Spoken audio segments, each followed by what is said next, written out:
So if you're a mother or something like that, I know a lot of mothers listen to the Daily Motor podcast, Mm-hmm. and you do things like go and pick up your children and sit in the children pickup line for a while. Yeah, shut your car off. Yeah. Because you see those signs at schools that say no idling. You would think that's for the environment, but no, the school actually really cares about the health of your catalytic converters.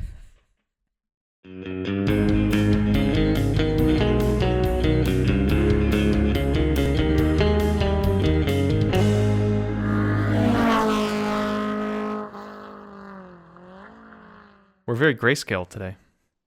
Yeah, we are. I see you're rocking a new hat. Like new for recently. I know you've had it for a little while. Yes. Are we recording? Yeah. Oh, okay. Yeah, I got this hat on Rodeo Drive in Beverly Hills at the Porsche store. Wow. And in 2019, so I've had it for a little while. It just got buried in my closet, and I totally forgot about it. So what were you doing out in Rodeo Drive in 2019? My uncles live in San Diego, and we stayed with them for Christmas. And this is before I worked with you guys, obviously. Mm-hmm. So I went on Turo, and I rented a 2014 BMW 435i. So exhilarating car, I'm sure. It was fun. I mean, it's a N55, so right. Turbo inline 6, ZF 8 HP 8-speed, same transmission that's in that Supra. Mm-hmm. And it was fun. I mean, I had unlimited mileage, so I just drove it around for like 5 days straight and just beat the shit out of it and like had fun. Cool. And drove on some good canyon roads. And one of the trips was I went out to LA and drove to LA from San Diego and went down Rodeo or Beverly Hills and got this hat. Is this the uncle that now has a Mach-E? Yes. Will he be trading that Mach-E in for the Porsche Macan Electric? I'm sure he will. Cool. Yeah, because he actually really wanted to get a Cayenne, but then he figured, I live in California, I should probably get an EV. And he didn't want to spend the money for a Taycan. Plus, he likes having an SUV because he has a 8-year-old. So yeah, that makes sense. Yeah, but his husband, my Uncle Peter, has a 987 Cayman S. Per your recommendation? Oh, no, it was the other way around. You drove his, He right? got it. So his is an 08 and he bought it in 09. Yeah, Okay. so he's had it since it was pretty much new. He bought it like CPO'd. So, welcome to episode 47 of the Daily Motor Podcast, coming up to the big 5-0. Interesting article that I came across this morning. The Chevrolet Bolt, once 2023 begins, will cost effectively, after the tax credit, less than $20,000 start. Wow. And that's, so you're going to have 3 of them. I got to admit, it's all the tempting. shades of beige. Yeah. Yeah. It's a shame they don't make a beige Bolt. Did they not? No, I don't think so. Even in the EUV, there's no like gold color? I don't think so. Wow, that's surprising. Yeah, gold is more... What are the old ladies going to do? They're going to just have to get gray or silver. Well, they'll get silver. They have to hold out for the Equinox EV. Oh, okay. They're not trendy enough. Is there no LeSabre EV? There's no... Buick doesn't make cars anymore, so they need to bring back the LeSabre in the form of an EV. Yeah. You know I would be instant deposit for that car. Only if it had a bench seat. Yes. Front. Oh, my gosh. Making me all... Yeah, I'll calm it down a little bit so we're starting off stop too hot sweating. here, hot and bothered. Well, you've also got the heat set to 85 degrees, so that could have something to do with it. This heater doesn't make the same type of heat that heater does. Because step over there, it's 80. No, I know how it is. Yeah. Those that two one's only heaters set to heat 80 more than this one. Yeah, and I think it's because you run yours a lot more, and it's already tired. That's really a shame. Speaking of, but anyway, back to the Bolt. Yeah, I do think that would probably be a pretty awesome option as like a second car. Yeah. Like if Alyssa wanted her own vehicle, to just have that. Then the question is, do we get the Bolt or the Bolt EUV? EV or the EUV? You wouldn't need the EUV if it's a second car. You've got the Maverick for bigger tasks. Right, exactly. But if you're going to have a child, then would she just want to have the extra space already? I found that people just don't like to bend over as far, and I think that you would have to bend over less if you had the EUV. Is the EUV that much taller? Is it any taller? It's got to be a little bit taller, yeah. A couple inches, I would say. Okay. That's why going back to my Uncle Chris, if you're listening, I don't mean this in a bad way, but the reason that he got rid of his Quattroporte and got a Range Rover is because he didn't want to bend over and continue to put a car seat in his Quattroporte. He wanted to just simply set the car seat into the Range Rover. Typical, or very, very like classic example of a first world problem. I know. That Range Rover, you know what? He got that Range Rover. It was like a year old. It was a fairly new Range Rover. And it was actually a very good car up until the point when the fuel gauge broke. And he didn't understand why his car kept shutting off on the highway. Because the car would never read below half a tank. It's a very classic British car problem. You'd be like, wow, I've had half a tank for a while. And then it would run out of gas.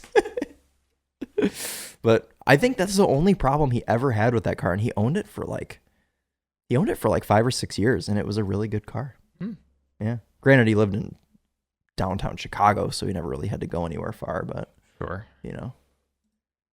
It's hard to see like what the actual height is of getting in and out of, you know, but the overall height of the car is virtually identical. Why does it exist then if it's not that much different? Backseat space. Okay. Well, then that goes along with the child thing. Although children aren't very tall when they're born. Well, it's more it's the length of the backseat for the car seat. Oh. Yeah, so I think the EUV is probably worth it. The downside then is it's slightly more expensive. And it's hideous. Well, they're both hideous. Yes, but the EUV is more hideous. You think? Yes. Let's see. Oh, there you go. Okay, yeah. The EUV is much uglier. That also looks kind of... Oh, no, it's not gold. It's just the way that it is. Do you think it's because the EV is cuter? Yes. And that makes it less hideous? Yes. I actually kind of agree with you on that. The EUV is too tall. It sits too high. And I like the wheels better on the regular Bolt. No roof rails with the regular Bolt. Yeah, so you should have the EUV and then get it wrapped in tan. Bring them a hearing aid like the Rover James. I think that would be a good... I mean, if you're going to be able to get it for under $20K, like that's insane. I know. That's the thing. Like effective price with about the $20,000. Yeah. How much money do you have to make to get the full tax rebate? Enough. Like we're there. You're there. Okay. Yeah, we'll be fine. Charlie's rich, everyone. You heard it here first. You all keep listening to the podcast and keep funding our Bolt. Yeah. Our Bolt prices. No, I think I spec'd one out this morning, and it's a very stupid thing. You spec'd one out? So you checked like 2 boxes? How many things can you put on a Bolt? Well, here's the thing. If you want to get the heated seats and steering wheel, as you would. You should get that. Yeah. You also have to get like the driver's convenience pack. So it's like $3,000 to get heated seats. Well, it's not that dramatic, but it's like $1,400, to get heated seats. So out the door, it was like a $28,000 car. Not out the door, but MSRP, like post destination, about 28. What? That's before the tax credit? Yeah. Why was the one that we had like 40? 40. 1, because it was an EUV. 2, because Chevy lopped $6,000 off the price for this year. Well, for 23. For 23. And because I was speccing out on 1LT, and that whereas was we had a Premier. A Premier. Yep. It had Super Cruise and everything. All that. Oh, you wouldn't get Super Cruise? It wasn't that great in the Bolt. No, that's the thing is it's not the same Super Cruise. So it's worth it in the truck, but well, plus you can't road trip the Bolt anyway because it charges too slow. That's true. So Super Cruise would be a pretty pointless option in that car. Yeah. Now, don't get me wrong. Alyssa liked having it because you just hop on the highway for 20 minutes and you can still just right. It's nice, but it's not worth. I don't think it's worth thousands of dollars. Yeah. So I think if we could get it for about $28,000, and obviously you got tax title fees on top of that. Would you keep the Maverick? Have to. For road trips? Yeah. I mean, unless I wanted to keep the Escape. Road trip that. It's funny, we were driving That'd be a Charlie move. We were driving around in the Maverick this weekend, and Alyssa was like, I sure would like to have like some heated seats over this winter or whatever. And I was like, you know what cars do have heated seats? My Escape and Peggy. How did she respond to that? She scoffed. She was like, oh, jeez. Didn't she drive the Escape around for a few days? Yeah, she hated it. She hated it. Is it because the steering wheel is caked with some old woman's hand dirt? Partially, yes. But it was also because she was driving with some friends and she went to apply the brakes. And did they go through the windshield? It went from nothing happening to them going through the windshield. That was the worst part of the old Ford hybrids. I learned that as a teenager, moving cars around. Well, the thing is don't get me wrong. I love my wife, and there's nothing. This is not saying anything against her. I like to brake, and I think you're the same way because I've ridden with you, very early, progressively, calmly. Alyssa brakes a little later. That's just a little later. And you can't do that with the old Escape hybrids because you will put yourself and all your passengers through the windshield. Yeah. It's like an on-off switch of the brakes with those old hybrids. But if you very gently and easily get into it, then you scrub off speed using the regen, and it's not a big deal. But you have to, you really when you're have to into the brake. brakes, it's an on-off switch. It does grab, quite hard, which does show that the brakes still work on that. Yes. You know, Emily does the same sort of thing. Yeah. Nathan does the same sort of thing. Really? I think a lot of people brake late. That's why brakes wear out so fast. Yeah. I mean, I'm just not a fast driver, though. That's the thing. Yeah. Like, I will be looking so far down the road that if the light is turning yellow or red, or even if it's been green for too long, it's what they call a stale green, I will be off the throttle half a mile in advance and just kind of, regardless of the car, and just kind of coasting in. And then that way, if it does turn back to green or whatever, I can... But yeah, people go late on their brakes. So Daily Motor top tip. Yeah. If you want to save your brake pads, just stop braking late. Or buy a manual car and rev match. Yeah, get a Cadillac CT4-V Blackwing and turn rev match on and just... I was doing that this week. That's what made me think of it, as I was just downshifting instead of braking. You like my transition there into the car we had this week? Yes. Yeah, it's quite good. CT4-V Blackwing on summer tires, on the racetrack, and in daily driving. A car we quite liked. Yeah, I liked everything about it except the cluster screen buzzed really loudly. Unfortunately, it was one of the first things I noticed getting in the vehicle. It was nighttime. I had just gotten off of 2 flights and a long travel week, and I just wanted to get in my Cadillac and drive home. And instead, I had to listen to... Which was a video of it. Which was the sound of the screen. I think I might have taken a video of it as well. Sound of the instrument cluster screen light being very loud. Is that the sound of it buzzing? Mm-hmm. Yeah. That is kind of indicative of my thoughts on the Cadillac. I quite like driving the car. Oh, it's great to drive. Great. Yeah. It's just kind of a shame that American luxury cars are not at the same quality as Japanese. Could have just been a Pontiac. Cars. Yeah, it really could. There aren't any features in that car unless you excuse the unless you say that the massaging seats are a luxury option, even though they suck. Even though all they do is gut punch you. They're not actual physical things. It's just the lumbar adjustment going in. Otherwise, I mean, there aren't really any things in there that scream luxury car. I mean, it's more just kind of like a performance car. It's a driver's car. Yeah, it's a driver's car. Yeah. And I felt the same way about the CT5-V Blackwing. Yeah. Bless you. Thank you. It didn't need to cost as much as it did. No. I'd rather just have a Camaro. Yeah. So. Yeah. So if Pontiac could just still make the G8, it'd be wonderful. Yeah. G8 and G6. This could be a G6, the V Black, the 4. Yeah. And the G8 could be the larger car. Although the G6 was always a front-wheel drive little. Could have been better. They did do a GXP, but it was only an appearance pack. Yeah, gave it the whale-tailed. Mm-hmm. Which looked sweet. Yeah. Yeah, one of my friends in college, her brother had one. And he brought it up to campus once and just did multiple front-wheel drive burnouts. And I later found out he was on like his 3rd engine. And I was like, oh, this makes sense why this car is so clapped and it's been treated very poorly. I think that's the proper situation for Pontiac G6s to be in, though, is clapped. Clapped, yeah. Yeah. I think if you own one I don't think I've ever seen a nice one. Yeah, I know I've never seen nice ones. Yeah. I mean, they were very much like a recession cheap car that people just bought and ran into the ground. Which, I think I already know the answer, but which would you rather have? A G6 or an Avenger?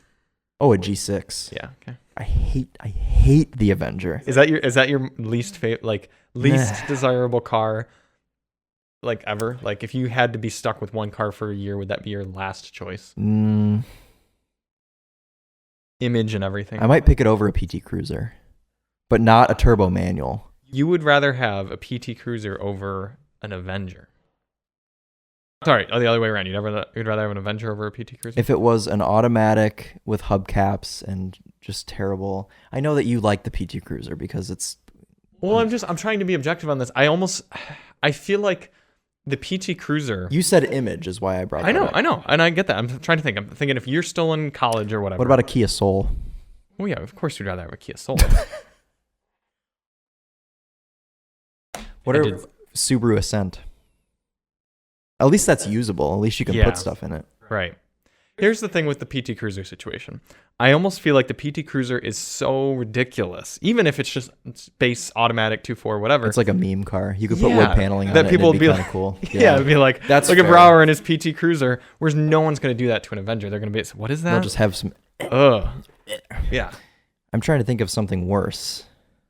Would you Cadillac DTS mismatched doors North Star? I'd have that because it's a V8. Yeah. Even though it wouldn't ever run. Well, and that's fine because you could just take the bus. That's true. I think the Avenger's probably the worst car. Did Buick make anything really bad in that era? Buick never made anything bad. Yes, they did. You could have an Oldsmobile Alero. Those are disgusting. Mm-hmm. The taillights are the entire back of the car is just taillights. I think I'd still have an Alero over an Avenger though, because it's like it's an Oldsmobile. It's something different, you know. Yeah, exactly. That's the problem with the Avenger is you're driving one of the shittiest brands. What about a Journey? You can still put stuff in it though. Yeah, you could put 7 people in it. It's just like there's the Avenger. There's no redeeming factors at all. Like there's nothing redeeming. Have you ever sat in one? No. Is it awful? You know, like Legos versus Mega Bloks. How like if you got Mega Bloks as a kid, yeah, you're like, or like Crayola versus like color art. Yes, the Avenger is Mega Bloks. Mm-hmm. Okay. From a quality standpoint as well. Is it a CVT? Maybe. I don't think so. I know that the Caliber and the Patriot had CVTs, didn't they? Yeah. That was such a bad era for cars. It really was, especially American cars. Yeah. Oh, I'm getting a telephone call, as I typically do. Hello, this is Charlie. This guy's always on the phone.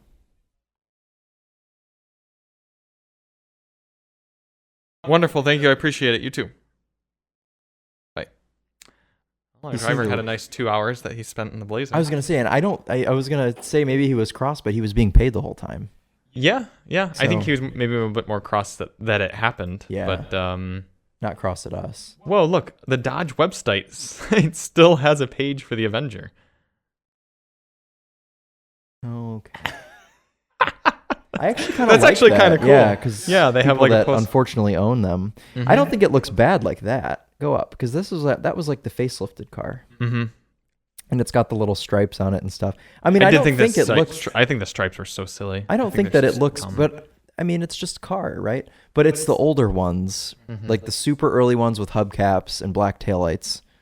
The Dodge Avenger is no longer in production, but you may be able to purchase a pre-owned vehicle through your local dealer. Contact your dealer to learn more. If you call a Dodge dealer and you ring them up and you say, "Hello, I'd like to purchase a Dodge Avenger," do they hang up on you immediately, or do they go through a few more? I'd imagine they don't stock them on the lot because why would you want to sell something like that? Yeah, I just figured they go straight to auction.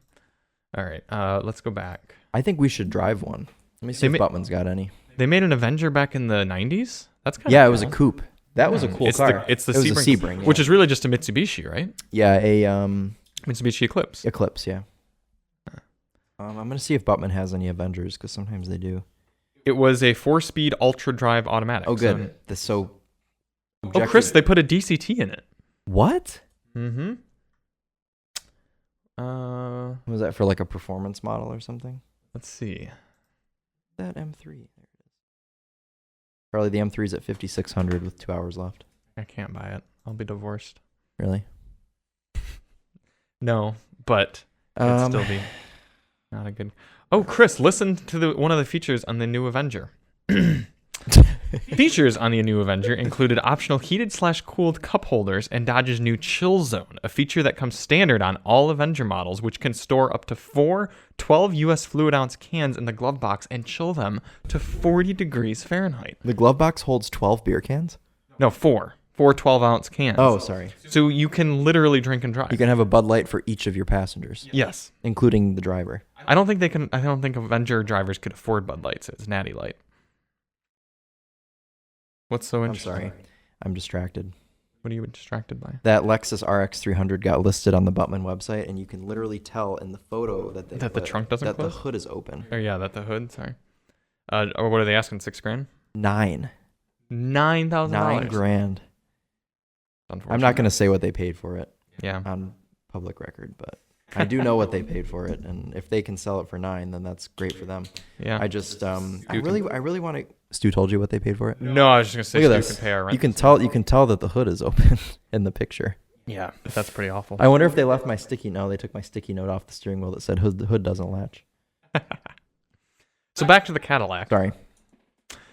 I think there are many people who looking for a driver's car that should consider that car. I think the fact that it starts around high 60s or was it low 60s? 58,995. Okay, so it's about $60,000.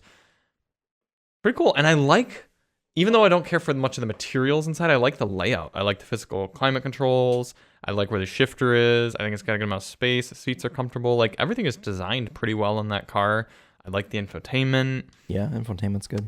It's a cool car. It really is. And I think there are people who used to buy E90s and E46s that are looking for a replacement car, and this would be a really good job. Mm-hmm. Or alternatively, if you grew up throughout your life and when you were more poor, you started with Civic and then eventually you bought a GTI and now you own a Mark 7 or something like that, and you're ready for a new car and you've ascended through the ranks, you have more money, your 401k is doing well, Cadillac CT4-V Blackwing I think is a really good choice. I would agree with that. Yeah. Yeah, it is really a great car. Mm-hmm. I had a little bit of a sketchy moment with it last week, and the traction control system helped me not die. Yeah. So, yeah. I had a traction control system's great. A FedEx truck tried to end my life, and the Cadillac saved me. So yay, Cadillac!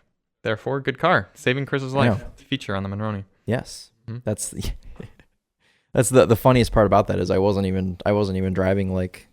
I wasn't even driving crazy. I just had to make an evasive maneuver, and the Cadillac even, it just kept me in line, and it was really impressive. So bad things only happen to us in cars when we're driving normally. I know. I wasn't even being a yabo. Yeah. I just was driving. I was coming back from voting. Ah, good you for voting. Thank you. It's my first time ever voting. That's disgusting. Mm-hmm. Boo, bad Chris. I have reasons for why I didn't in the past, but I'm sure you're not interested. He didn't have a CT4-V Blackwing to drive to go do it. That was his reason. Well, in 2020, I was stranded in Illinois and I could not vote. Really? Mm-hmm. Yep, I was supposed to be home in time, but in 2020, so it was November 2020, I didn't apply for an absentee ballot, which is my fault. I should have done that, but I was planning on being home, and I was looking forward to going in person because I wanted to go in person. Yeah. And I went to Chicago, and I had a COVID scare because this was during the time, when we still didn't know very much about COVID, and if you were in contact with someone, you were supposed to quarantine for 2 weeks. And my cousin was in the middle of opening her cookie shop, and one of her employees that was helping open ended up having COVID, and we were around her for 2 days straight, So I was like, oh, well, I'm totally going to get COVID. So I stayed quarantined in Chicago for 2 weeks. And unfortunately during that time is when I would have had to go and vote. So I was not able to. Gotcha. Mm-hmm. What about in 2018? Couldn't be bothered? I don't think I could be bothered when I was 20. I think I was just whatever. Didn't care. What about 2016? I don't know that I was. Oh, no, I was old enough. I think that I also couldn't have been bothered in I hope you had COVID then too. I don't have excuses for 2016 and 2018, but for 2020, I do have an excuse, and I did genuinely plan I was going to vote. Yeah. Well, the excuse is you didn't have an ATS-V back then to vote. So yeah. So make sure in 2024 we have some sort of a Cadillac that I can take to the polls. Cadillac. Yeah. Maybe we'll have a lyric. Would that be okay? Yeah. Maybe Cadillac will finally. Oh wait, no. By then. No. Oh, you want the? I want the Celestiq. Okay. The Celestiq, so I can flex on everyone. All right. So if you're General Motors PR team, if you want Chris to vote in 2024, make sure you get us your $300,000 Cadillac that we probably already shit on in last week's podcast or something. No, I said that I thought I said that I liked the idea of that car because I think it's beautiful and it also brings back the spirit of Cadillac to the EV market. Remember I went on a whole rant? You started the podcast with it last week. Yep, you're right. Yeah, because I said something mean I just about figured the we XT4. had something backhanded in that. But because I said that the XT4 is like a pile of sick formed in You're an right. SUV. Yep. Which it is. Right.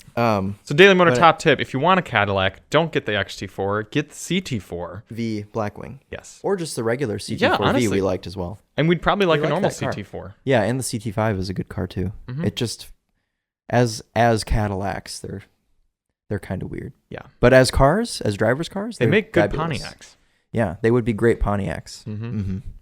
The other driver's car we had this week is the 2022, or is it a 3? 2 Toyota GR Supra 3-liter. Premium. Mm-hmm. I think are they all premiums if they're the 3-liter? I don't think There's so. no like base model 3-liter, is there? I think there is. Is there? I think so. Oh, that's kind of cool. Yeah. But good car. Yeah, this was my first time spending any more than a couple of hours in a 3-liter Supra, and it was a good time. I had thoroughly enjoyed my 3 days with the car and had no grip anywhere, but it was fun. You were rocking Pilot Super Sports in winter conditions. Yeah. Yeah, well, the problem is when they dropped the car off, it was 70 degrees out and beautiful, and then during this week, it is November. Yeah, in during Michigan this fashion. Week, there was, I think Tuesday it was 70 and Wednesday it was 40. So yeah. No, I'm glad that you kept it all together though, and I didn't crash. Oh yeah, all 4 wheels on the road. I didn't crash. Yeah. Put a good amount of miles on the car too, didn't you? Yeah. Well, I drove it out to Rochester Hills for the premiere of Wakanda Forever. So again, thank you to Jen and Kurt for that invite out to that event. It was really cool, and there were a couple of Lexuses in that movie. What's the A91? The manual. Why do they call it A9? Is that the chassis code? Yeah. Oh. I think you have to get that to get a manual. I think the manual is its own trim because it gets different badges and stuff. That's really unfortunate because I feel like a lot of people getting the manual wouldn't want to spend a lot of money. See if you can spec a manual on the base 3-liter car. Yeah. I think you can. So the 3-liter starts at only $52. The manual's a $6,000. Look, manual. Oh, okay, never mind. All right. So the A91 is probably the manual first edition car. Mm-hmm. Nocturnal is black. Renaissance Not very many red. color choices. No, but they all look gray? good. You probably have to get the premium to get gray. Mm-hmm. Nitro yellow. I would have Stratosphere. Yeah, that's what I would have. Yeah, I've seen that in person. Beautiful. It's much darker in person. That's okay. Yeah. Let's go check out the premiums. What we had. Can you have a manual with that? I wonder. Yes. Oh yeah, you can. All this. Oh, that gray's not available. Maybe that was a 2022 color. Yeah, they must have killed it for 23. Hmm. Maybe it's an automatic only color. As silly as that sounds. Oh, it could be. So the Supra A91. See you later, gray. That's Okay. kind of cool. Ooh, look at that interior. Hazelnut. More like hazel. Nuts. Yeah. You'd never know why it looks so similar to BMW's cognac interior color. You'd never guess. Do you think BMW makes the leathers and stuff for this car too? I'm sure they do. That whole interior feels such high. So yeah, I know. You know how a Toyota interior feels. We're very familiar with how Toyota seats, Toyota steering wheels, everything, Toyota grab handles. Chris, you can't have any of what we had now in a 2023. You can't have the red interior either. That's very unfortunate. Yeah. So we had a cool 2022 only spec, I guess. I quite liked the spec. It looked like me. It was gray. Yeah. And then red. Although looks it like doesn't Charlie. look very red in this. I said at the end of the video that I think this is my favorite super spec that I've seen. That's unfortunate that you can't have it anymore, but I'd be okay with the cognac interior. Yeah. Or whatever it's called. I forgot. Brown. Oh, speaking of brown, I know you don't watch regular car reviews that often. I don't watch any YouTubers that aren't. Yeah, you're too busy affiliated editing with our own us. videos. Or Whistling Diesel. I love his videos hilariously. Sure. But regular car reviews, Brian today put out a Nissan Altima. Oh, very cool. Yeah, and I haven't watched it yet. Is it an old Altima? No, brand new one. Oh, a new Altima. Okay. And Cross car? Nope. Owner's car. And I haven't watched it all yet, but I watched the first minute or so.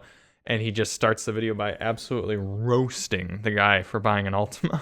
Really? Yeah. That's funny. I thought you were going to say he started the video by going 150 up the left lane. Well, no, he starts off by saying Nissan Altima, the car for going fast in the slow lane and slow in the fast lane. Mm-hmm. Yeah. That's right. I guess it would be 150 up the right lane or on the shoulder. Yeah. Yeah. Or sitting texting in the left lane doing 65. Yeah, I'm kind of glad we haven't had to review a Nissan Altima yet together because it's going to be hard to do so and not insult Wendy Payne at Nissan. Mm-hmm. Mm-hmm. Wendy, we like most of your cars, actually. Actually, I don't think there's been any Nissans that I haven't liked, except the Leaf was kind of disappointing. Kept you out of them. Yeah, you have. Oh, I liked the Frontier. I liked the Z that I drove at Mama, though I literally have spent 20 minutes in a Z, so I don't know too much if I like it. Although I rode in the Z with you quite a bit, the manual Z. I drove the automatic one. Other than that, I liked the Kicks. And the Rogue. And I liked the Rogue. Actually, I mean, all jokes aside about Nissan, the newest Nissan products, anything that's come out in like late 21, early 22, have actually been pretty decent. I like the Frontier. I like the Pathfinder. Like literally, like driving the Pathfinder, I was like, oh, and we're getting one here in a month or so. Yeah, the Rock Creek. I don't know if Chris is getting a Rock Creek. We'll probably get it too. But I like genuinely liked that car, and I was like, I think I'd have this over a Highlander. So there's a lot of the new Nissans are quite good, but anything that was released from like 2018 to 2021, Garbo, a little bit more. I don't like the Infiniti QX6. Well, I did not like the QX60. We just were but the QX55 was terrible. Because of the powertrain. It's because of the variable compression it's turbo not even the with engine. the CVT. The engine was fine. But it's the way the engine gets translated. Yes. From between the disconnects between your foot, the engine, and the road. And you can't There's sit too in the much back. happening in between all that. You have to be the tallest you can be to sit in the back of that car is like 5'8". Yeah. Yeah. Very Emily and Alyssa spec. Mm-hmm. So yeah, if we took a road trip with the and four the of us, they would have infotainment's to stay terrible. back there. Yeah. Yeah. No, there's something went wrong at Nissan Infiniti from about 2013 to about 2021. Yeah, something was wrong. But now actually, like a lot of, like you said, the new Rogue, nice. The Z, well, I don't know if I like the Z, but it looks really cool. Think about, and I think a lot of our viewers and listeners will resonate with this, but think about if Infiniti dropped a beautiful, entirely redesigned Q50, still a sedan, just like designed very beautifully, proper 9-speed transmission, a good hardy motor, Turbo V6. Yeah, turbo V6, like a good infotainment system that's just like a nicely designed screen set into the dash with physical controls. With physical controls, a good size screen, not too large, not too small. Physical climate controls, decent steering, and proper room in the back, like, and just charged $50,000 or so for it. That's what Acura did with the TLX, and it's cool. I don't think they can afford to do that. I don't think they can afford it because they probably would have done it. Because how long has the Q50 been the same for? A long 10 time. years. That means they should have saved up a lot of money at this point. Well, they'd probably have to sell them to save up, right? Yeah. Not selling too many, unfortunately, and the Q60 is now dead. To Infiniti, and that's it. Mm-hmm. No beyond. Yeah. What a shame. Because what other, in that class, what would you have? Would you have a TLX? Would you have a 3 Series? We haven't driven the new C300 or the A4. I'd probably have a 3 Series because I really like it. What reasons? Is it styling? Powertrain. It's powertrain. Yeah, it's powertrain. It's interior quality. Even though I drive 8 with no physical controls is annoying now. Are you asking me for a 22 or a 23? 23. 23. I'd probably still have a 3 Series because I could have an M340i. Yeah, you can if you want to spend $70,000. They're not $70,000. Well, then I'd have a 330i. The 330i is fine. Quite good, yeah. It's fast enough. Mm-hmm. The 330i. What are my choices? It'd be a 3 Series, a Q50, which I wouldn't pick. Put it this way: you could have an M340i or a CT4-V Blackwing. Yeah, it's just the whole, what am I doing with the car, though? Do I have to live with it every day? Because I don't want the Blackwing then. Why not? Because the screen buzzes. So you'd rather not be able to change your climate control? Yeah, if you just leave it at 72 auto all the time. I was going to say, as silly as it sounds, it isn't as bad somehow. It isn't as bad as the Volkswagen system. Mm-hmm. So no, you're right. I'd probably still have the BMW. Wow. It would Chris picking the automatic transmission over the manual. I know. Well, if it's a weekend driver's car, I'm having the Cadillac. If it's a second car, the Cadillac. If it's one car solution, I'm having the M340i because it's also xDrive. You'd also get much better fuel economy. And you get much better, way better fuel economy, and it's faster. Mm-hmm. Yeah, that is just very fast. Yeah. The Cadillac's like, ooh, this is Cadillac's fun. The BMW fast. is like, oh, M340i is very fast. Yeah. I had to blur. I scheduled a when I shot that brief little Topher Drives video on the M340i going down the canyon road, I was watching the speedo and I was like, oh my, it just rapidly climbs. I had to blur a couple sections on that canyon road. Triple digits happen very quickly in that car. Allegedly. But you know what's even funnier is you were walking away from me in that X7 M60.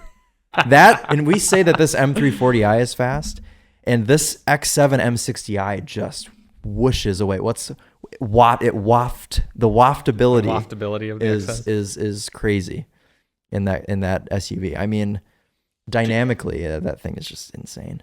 I think, and I've thought this for years, this isn't a new statement from me, but BMW makes the best powertrains on the market. Yeah. I'm not saying that like there aren't a few engines here or there. I mean, like the 2.9 V6 is great from Porsche. The AMG 4-liter. Charlie, you just called Porsche. Oh, the V6. I meant to say 2.9. Macan. Yeah, sorry. I was okay. 2.9. Okay, I gotcha. 2.9 liter in the V6. Macan. Yeah, I gotcha. Yep. Yeah, no, I'm not talking like Boxer. Okay, I was scared for a second. The 2.9 in the Macan is quite good. It's a great engine. The 4-liter AMG motors are great in the 63 models, which I don't know if you've ever driven outside of the G-Wagon, right? The G-Wagon have a 4-liter? Yes, the 4-liter twin turbo. The G63 has a 4-liter now? Yeah, it has for years. Oh. Yep. Since they went turbocharged. That's what all the AMG 63s are right now, is a 4-liter. Okay. Yeah, I like that motor. It's a good one. So those are all great. When can we have another G-Wagon? Peter just had one. Peter just had a G-Wagon. Maybe we can get one when we're out in LA. You know, that would be a good car to go back and forth to the airport. You know what I think would be better, though? It's an Urus and a Bentayga. Oh. Are we getting a Urus? Yeah, we should be. The Performante. I was thinking we get the Urus for the first half, like on one of the day, one of the sections, and then get the Huracan for the next one. We should talk about that in a minute. But anyway, I think holistically, like outside of a few cool engines, I think BMW makes the best. They're the most efficient. They're the most powerful. They're the smoothest. Well, they make the best 4-cylinder. They make the best inline 6. They make one of the best V8s. They make a really good V8. They did have a good V12, but now it's gone. Yeah. They make some of the best electric powertrains best too. EV. Yeah, no, BMW. If they could just get their styling together, man, they'd be untouchable. I know. Yeah. It's a shame that they look so weird. I'm curious how BMW reliability is now too for like newer cars, like things like your mother's car. My mom's car has been great. I mean, she bought it CPO'd. It's a F30 to 2016. Okay. It's got just hit 70,000 miles. She bought it with 40,000 on it, maybe 38,000. It didn't have very many on it when she bought it because it was only 2 years old. Because like my stepmother had an X1 from like 2016, 2017, and it just had stupid things like, and part of this was her fault because she didn't drive very far. Yeah. But the battery would just like not charge itself up enough. That's interesting to me because my mother drives a half mile to work, and she's never had an issue with the battery. Though my parents take that car when they go places though, and sometimes at night they'll like go drive it. So like it gets driven, but right. most of what that car does is it gets cold started in the morning.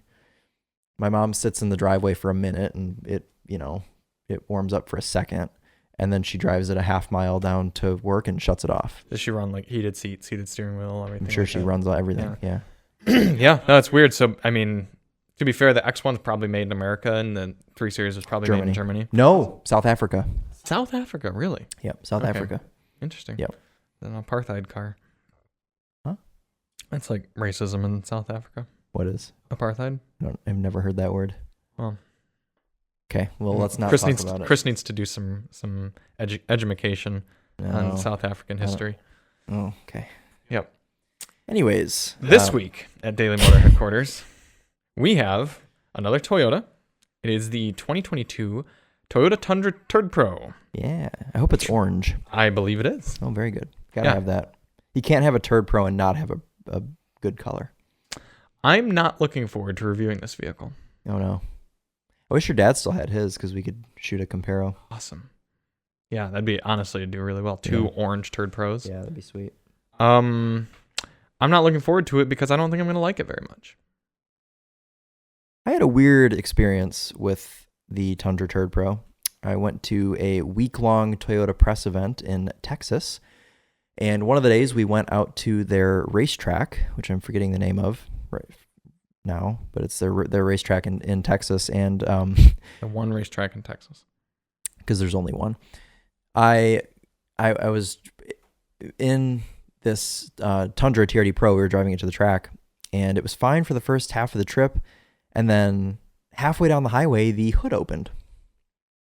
Like just like, cling? Yeah. Like, oh. And the car freaked out and told us it was like hood ajar, so we had to pull over and shut it. But I just thought that was kind of weird. There have been reports, and a lot of this is the hearsay and like, you know, the loudest people and everything like that, but reports that the new Tundra's got some like reliability, like buildability type issues, and it's not very characteristic of Toyota. And this is the weird kind of era that we're seeing with Toyota and Lexus right now, is that everything's going turbocharged, and also they're taking a bigger step than they normally do in technology. Usually Toyota and Lexus are pretty far behind, and that's okay because everything always works properly. Yes. But now I think that they're trying to get ahead of the curve or stay with the curve, and it doesn't seem right for Toyota. No, it doesn't. We've seen this with Lexus and these weird steering wheel controls, and I don't know. And we're seeing this now with the Tundra, the Sequoia, the BZ4X has had a lot of weird issues. Yeah, it had to be stop sailed for a while. So I don't know. I worry that Toyota's idled too long. Like they've let themselves go too far back. Because Toyota was ahead of the curve for a lot of things in the 2000s. Yeah. Prius, perfect example. Prius. Yeah, the Prius was a great car. Which, side note, new Prius is coming out like this week or something. Yes, and I've already seen it. I already know what it looks like. Mm-hmm. Anyone that listens to the podcast has heard me say that 17 times. Mm-hmm. Yep, we're gonna get. I'm just really excited for you to see it because I think that you're really gonna like the way that it looks. Maybe I should, if it's EV, I'll just buy one of those instead of a Bolt. I think they're gonna have an EV. Hopefully, it's built in America because then I'll get the tax credit. I would say that's potential. Yeah, potentially. I feel like they sell more Priuses here than they do anywhere else. Probably. In California. Right. Everybody's got a Prius in California. But unfortunately, though, if you like having catalytic converters, Prius is not the car for you. Yeah. Did you know, side note, the Maverick's catalytic converter is like built up into the engine compartment so that people can't steal it very easily. A lot of little 4-cylinder cars are like that. Yeah, thanks Ford. That's how the Focus is like that too. It's like exhaust manifold, and then the cat is like immediately right there after the exhaust manifold. So it makes it very difficult to replace them when they go bad. Right, but they can't be chopped off. I mean, cats don't go bad very often. Typically. So only if you idle a lot. Really? Yeah, because it doesn't get like cleared out. It just kind of, the exhaust gases just sort of hang out in there and clog it up. Yeah. Yep. So if you're a mother or something like that, I know a lot of mothers listen to the Daily Motor podcast, and you do things like go and pick up your children and sit in the children pickup line for a while. Yeah, shut your car off. Yeah.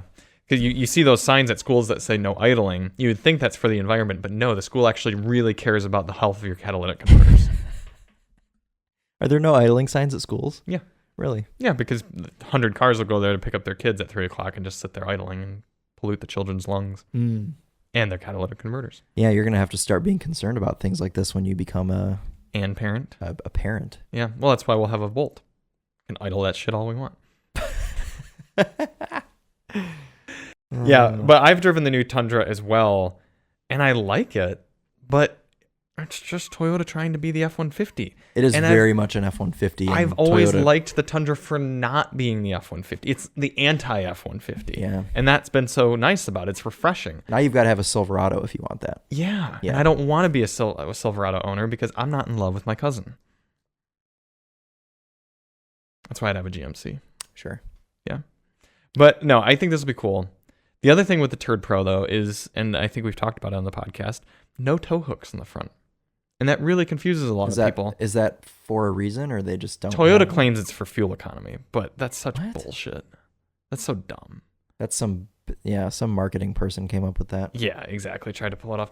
I mean, my Maverick has tow hooks in the front, and a Toyota TRD Pro product doesn't. What are you supposed to do if you get stuck and need to be pulled out from the front? Perish, starve to death. Yeah, buy a new truck, I guess. Yeah. It'll be like that Chevy that's out in the DM off-road park. It's just tipped on its side. That's a Trailblazer. I should go take the steering wheel off of that. Something tells me you'd contract a disease simply by touching that steering wheel. Probably, yeah. No, I don't want to get anywhere near that car. Yeah. Breathe the same air as that car. No, not at all. I also never want to go to that off-road section ever again. It's very cursed for you. It's so cursed. I hate that area so much. Yep. So tune back in next week to see how we feel about the Tundra. I mean, this will be, even though it'll be a TRD Pro. Yeah. Most people who own TRD Pros are just taking them to Starbucks. So that's probably how we'll you've got to review have this truck. the thick tires when you clip the curb. Yep. And you want to get angry at service workers for doing something wrong. All of the damage you see to curbs by Starbucks. It's Toyota TRD Pro products. Anything else on the? No, but I'm just very excited for the other car that we have this week. So the other car we have this week is a 2023 from the future Chevrolet Blazer RS. Charlie's been looking forward to driving this car all year. It's been years. Just now happened.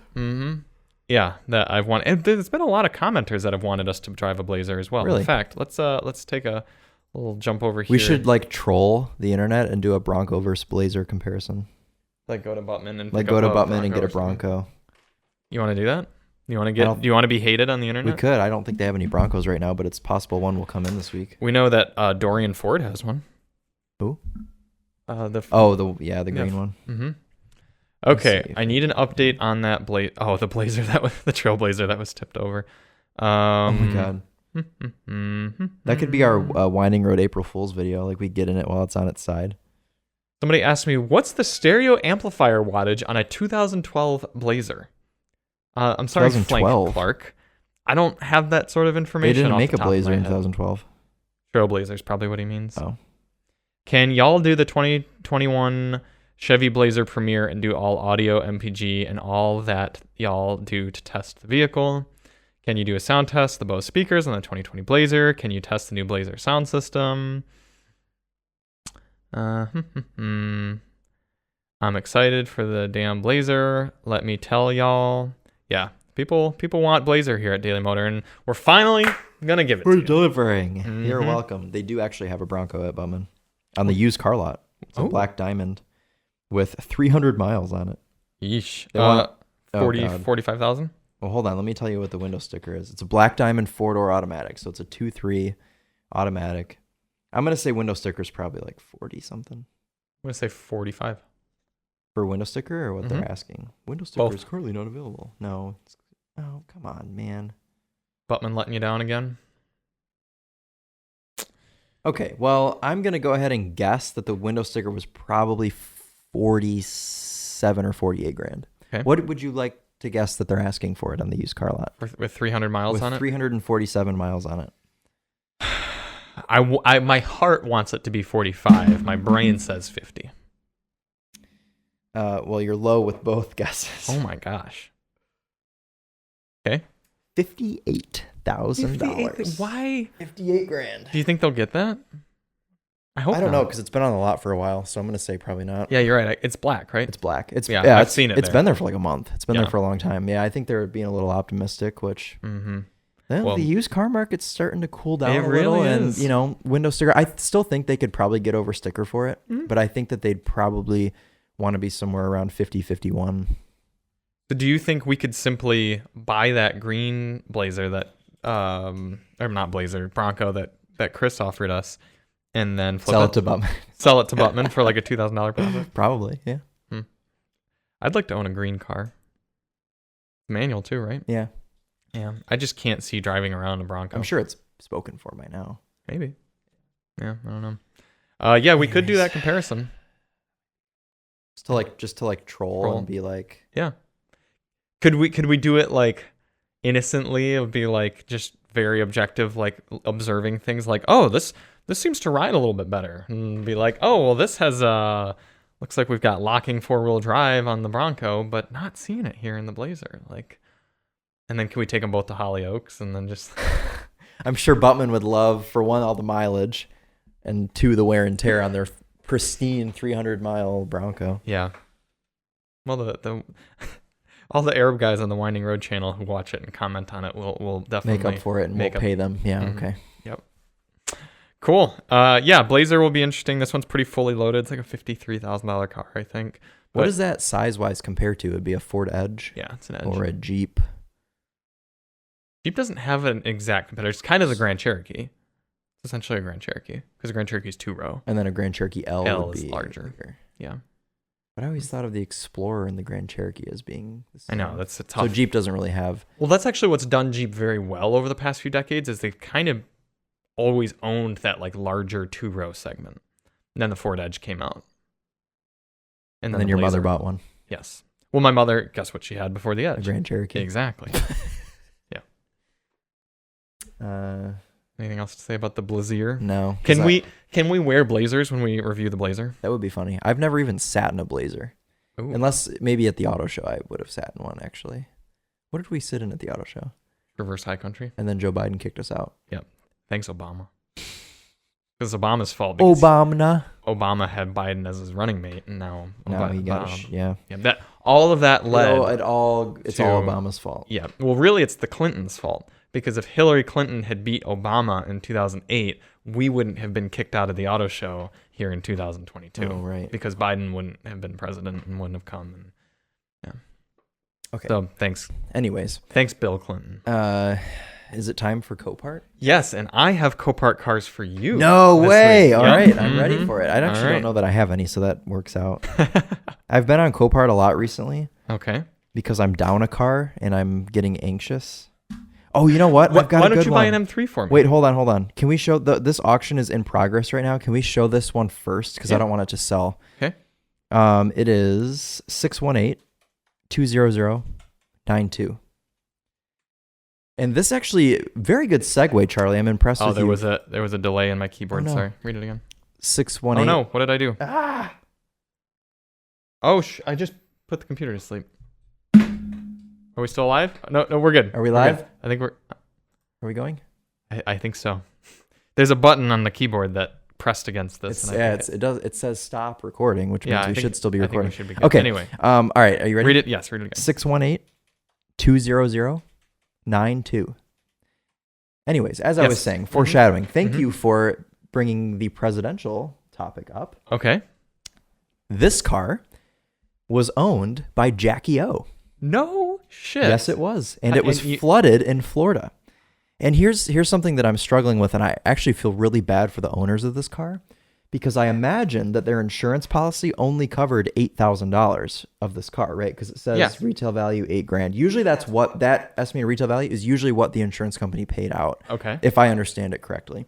There was an old for sale post of this car from about 4 years ago, and the people selling it wanted like $300,000 because it was owned by Jackie O after JFK died and whatever was going on. She probably didn't want to drive Cadillacs anymore. Or was it a Lincoln? But anyways, she bought this new, and I think she owned it until the mid 80s. So she actually owned it for quite a while. And this was her personal car. Wow. And now you know that by the VIN. Yes. And there was an article on the Drive. There was like articles everywhere about this car. I actually saw it on TikTok. Somebody was like, this may look like a regular 1974 BMW Bavaria. Oh my gosh, look at the flood. It was underwater.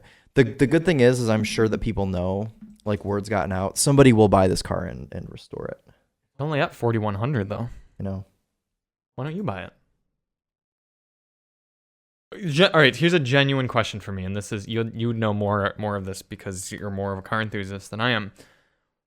In an old car like that, we're talking 1974, very few electronics. Yeah. What's so bad about it being a flood? Well, the electronics, for one, obviously are all ruined. There aren't many. I mean, just like the cluster, power windows, all the stuff like that.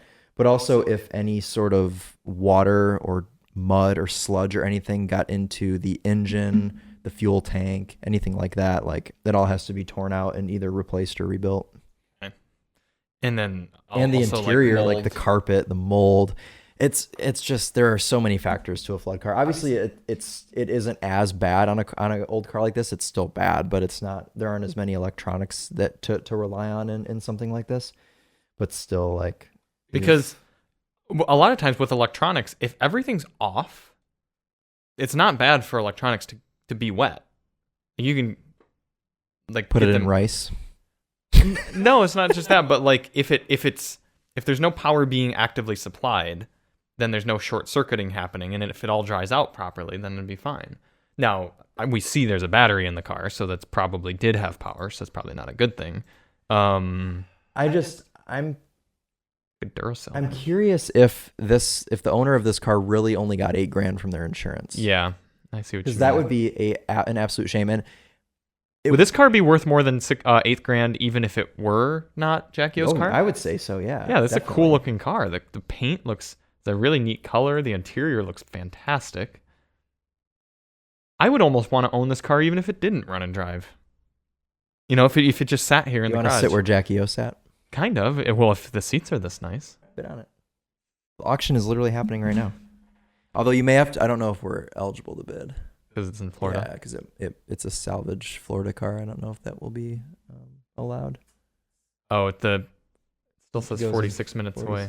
I'm not eligible to bid on this lot. I guess we can't own it. Shame. I want to see how much it goes for, though. I'm going to set a reminder. It has a certificate of destruction. Oh, so that you can't retitle it. It's a parts only car. Damn. I mean, somebody. Well, it would never be driven on the road anyway. I was gonna say it'll go to a museum or something. Like someone will restore it and it'll just like go to a museum. Yeah, that's such a shame. Is Jackie O alive still? I don't think so. Are you looking that up for us?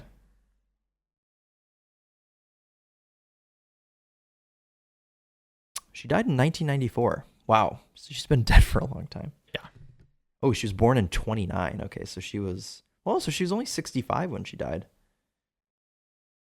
So my cars that I have for you are not as interesting as the cars you have for me, but this was kind of cool. It's in California. It's I never even read what the last car was for everyone. Is that a manual? Fine. This is a 2003 Lexus IS 300 with a manual transmission and just some light front end damage. Runs and drives 256,000 miles on there. Yeah, that's fine. But yeah, look at the back, very good shape, and being from California, no rust, no Supreme stickers on it. So that's good. Rockers look pretty beat up. Yeah, they do. Maybe it's been lifted up and down a few times. Seats are a little rough. Yeah, they always are if they're Alcantara. Well, look at this. That's aftermarket, right? All this like carbon fiber bits. It's all peeling up on there. Yeah. Somebody will still pay. Oh my God, it's a $2,100 bid. Jesus, for a totaled IS300 with a salvage title. I wouldn't say it's totaled, but yeah, I mean it's damaged. Well, it has a salvage title, so it was totaled. Oh, I see. You insurance. Yeah, insurance totaled it. Yeah. But like you could easily you could use this as a Lemons car. That's kind of how I came across. Oh yeah, it'd be a great Lemons car. That'd be like perfect use for that. Yeah, it'd be a Lemons car. Right, exactly. So you wouldn't even have to get it like like you could just hold a salvage title for it as a track car. It'd be perfect. Right. Manual. The W55, the manual transmission in these is not super strong. Oh, but you wouldn't be running a ton of power. So no, you'd be okay. Yeah, you'd be okay. okay. You just want to make sure you're. Yeah. It's the transmission's only good for about 300 horsepower. Gotcha. So there was that. What else for you? I have this. Another Lexus. That is beautiful. It's in Georgia. It's just a donated car. Runs and drives. Automatic though. That's okay. It is automatic. Most of those are automatic. Right. You could swap transmission. This is a 1995 Lexus SC300, which is what I've been keeping an eye out for as a Lemons car. I think a manual version of these would be a great Lemons car. And this just seems like a deal. You'd have to start out with an automatic because the manual cars are so expensive. Yeah. Exactly. Unless you found one that was like destroyed, like super clapped. This one is nice. I know. I would almost feel bad turning this into a Lemons car because it's got 220K. The paint's faded. It'd be fine. You could sell a lot of the interior bits and exactly. Yeah, I wouldn't feel bad about destroying that. So I'm not eligible to bid. Oh, that's sad. Why? It's just a Georgia title. Yeah, that's really weird. Sometimes you can't in different states. They make you have a dealer's license. But this is going up tomorrow, and it's only up $500. Somebody will probably pay a couple grand for it. Wow, I would bet. What else you got? This I showed you that. You did on the podcast. Okay, but very intriguing car. Corbett and Nate both want to buy it. Okay, this car's been floating around in a couple of my group chats over the past couple of weeks. To update you all, this is a 95 Ford Mustang GT Coupe. It does have a manual transmission. Just needs a quarter panel. Yeah, it's actually in pretty darn good shape, all things considered, for this type of car.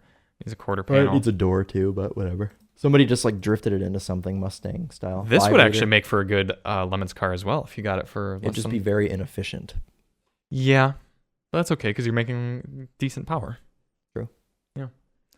Anything else, Chris related? You've got a Ducati Panigale. This is a remarkable bike to be at Detroit auction. Why? Because let me show you the MSRP. It looks like a motorcycle. That looks like the one that you rode. It looks like the BMW that you rode. It's essentially the same. It's Ducati's Why version. do all bikes just look the same though? Oh, I forgot. This is only coming up on here for you. Oh, okay. This is top tier Ducati. Looks like a Ferrari. This is essentially the Ferrari of motorcycles. It's a V4. 215 horsepower Holy crap. V4 in this bike. I mean, it is like hyper bike. Yeah, turned all the way up to 11. And someone has already managed to have it scrap titled in Detroit. Oh, so it's a parts 2022 model. Parts bike. The frame must be cracked or something. Yeah, I mean, how do you... First of all, like, I imagine the parts are worth a lot on this bike because it's brand new.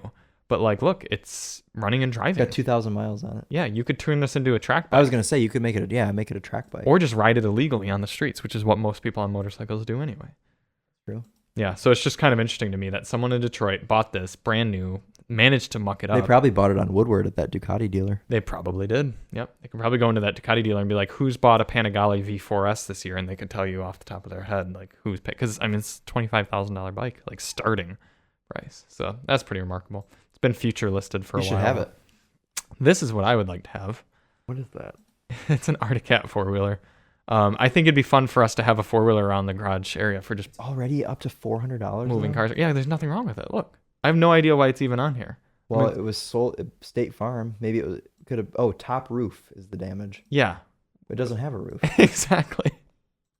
Like what? Pictures are so out of focus. It's hard to see. How do you manage? Oh, look at that Buick behind it. This is an 2012 Arctic Cat four-wheeler, by the way.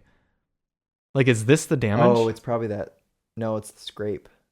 Is there a scrape? Yeah, this? Yeah, it's How did scraped you get up. it totaled for that. I have no Maybe idea. it went underwater. Go to the cluster. There you go. Something's wrong with that. That's all cracked. But it does say running and driving, which is interesting. I'm gonna guess that it went underwater. Okay. And either way, yeah, probably wouldn't be too hard to get that up and running again. No, it's thing. Yeah. It would be nice to have a four-wheeler around here. Yeah. Nathan. Oh, a trailer. Yeah, that one's not interesting to you. Okay. Nathan actually showed me a Buick. No, it's a four-wheeler. This looks like quite a good deal. I wonder if I can find it. Could already be sold. Well, if you need a Japanese K truck, there are about 15,000 listings for one. A Daihatsu mini truck. Yeah. Did you see that one that I sent you in the group chat? It was like it wasn't a truck, but yes, but I was distracted by the Geo Metro that you sent. Yeah, we should bring that up, really. Honda ATVs. The Ruckus.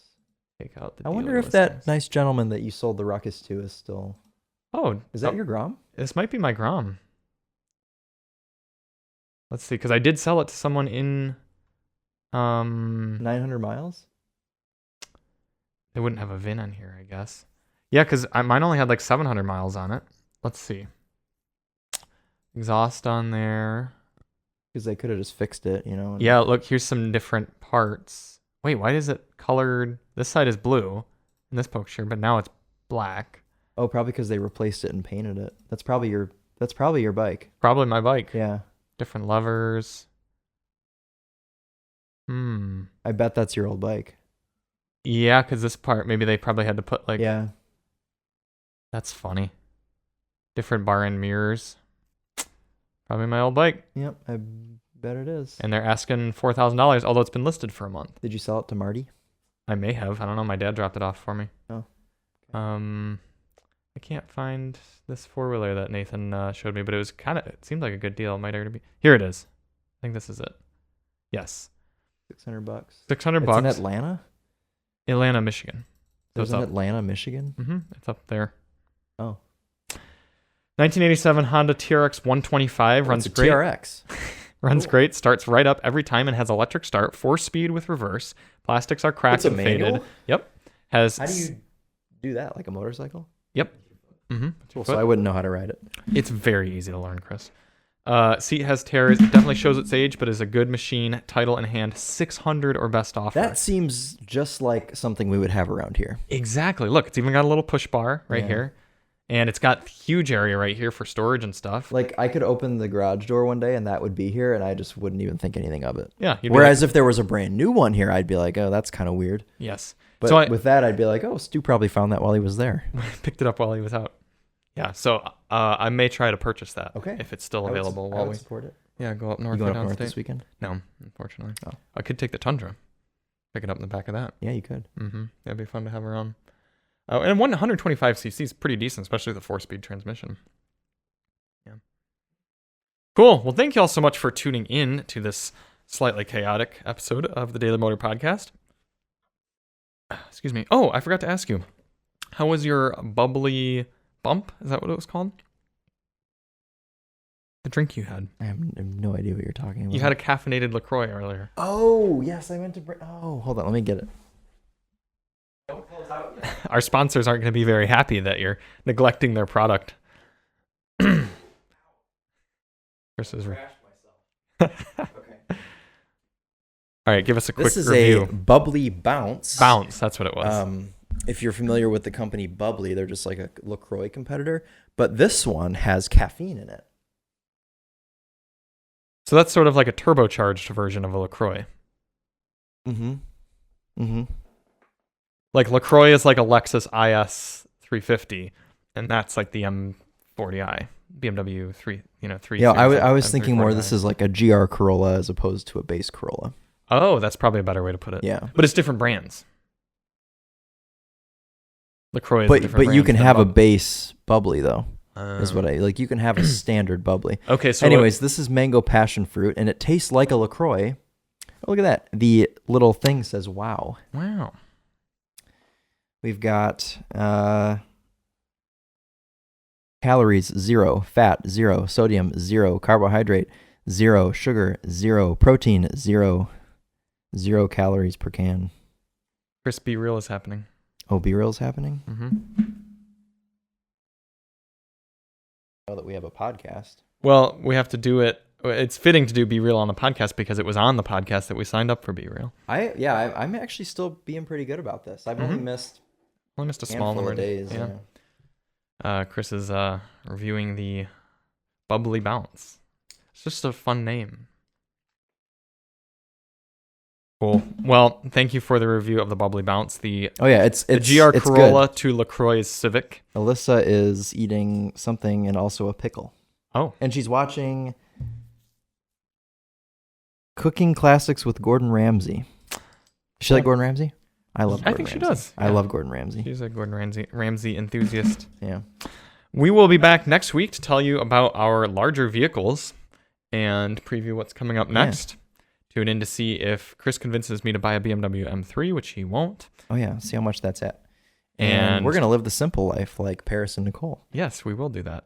Oh, Chris, I've decided if you buy yourself a C-Max, it has to be off CoPart. Why? Because it's just fitting for that type of car.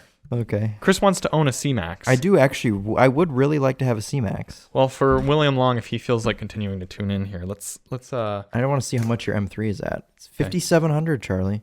Yeah. I really think you should have this. You buy it for me. I don't make the big bucks like you do. Let's go. Vehicle Finder. Ford. Staying on CoPart. C-Max. Zip code.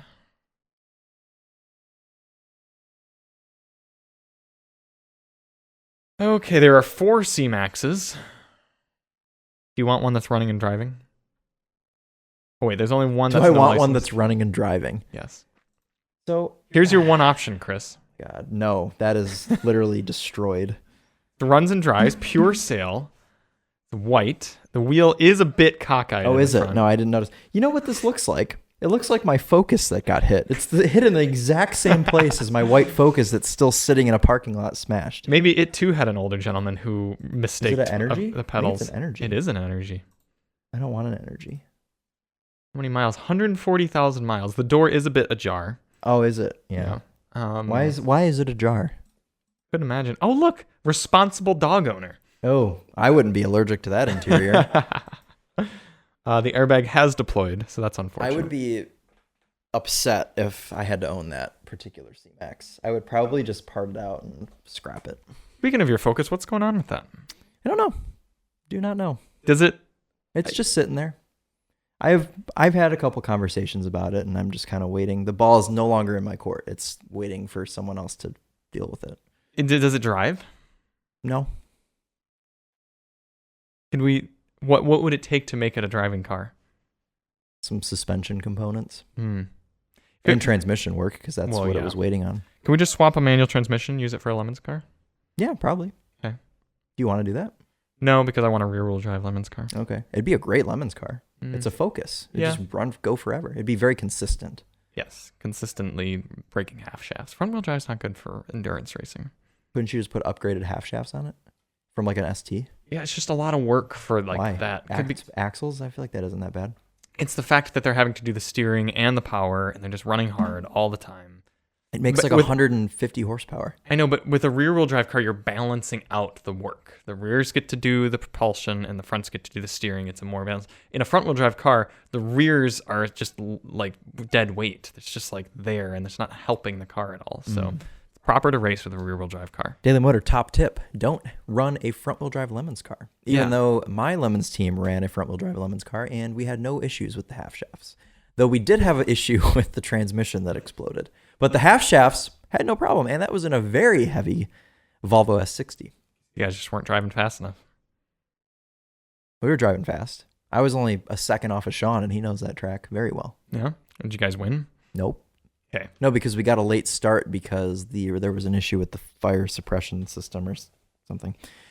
Anyways, we'll be back next week. We're Paris and Nicole with Daily Motor, and as always, inline 6 on. Been a good theme today.